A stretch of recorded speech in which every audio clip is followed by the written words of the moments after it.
Dispersés à coups de gaz lacrymogène, les zadistes reculent, mais ne plient pas. Face aux gendarmes, ils préparent leurs munitions. 2500 militaires pour déloger plusieurs centaines d'occupants. Leur face-à-face dure depuis près de 10 heures. 3h30 ce matin, sur ces images fournies par la gendarmerie, les blindés tentent de forcer le passage sur la route des chicanes.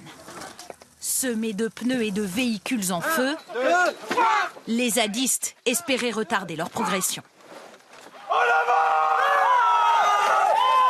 Après sommation, la charge est lancée. Un homme est interpellé. Allez, s'il vous plaît. Un gendarme a été blessé à l'œil.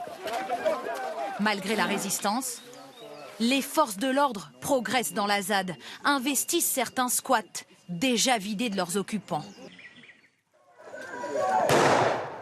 Encerclée, cette femme, elle, quitte volontairement son abri. Vous partez ? Temporairement, selon elle. Non, c'est provisoire. Je pense que je vais me réinstaller bientôt. Car ces occupants-là n'auraient, selon eux, reçu aucun ordre d'expulsion.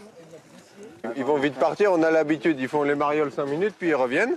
Et du coup, on met les affaires un peu tranquilles, puis on reviendra, comme d'habitude. Ces expulsions, elles sont pour la plupart illégales. On n'a toujours pas vu les huissiers qui sont censés nous apporter les papiers qui nous permettent de prendre part à ces procédures et de se défendre. L'objectif du gouvernement, démanteler près de la moitié des 97 squats recensés. En fin de matinée, 10 ont été détruits à coups de tractopelle. 6 zadistes ont été expulsés. On a proposé des relogements aux 6 personnes qui ont été expulsées. On leur a proposé un relogement. Elles ont toutes refusé. Donc on continue sur ce mode-là. Le mode ne change pas. Expulsion, démolition. Les expulsions doivent se poursuivre donc, mais certains ne comptent pas céder le terrain.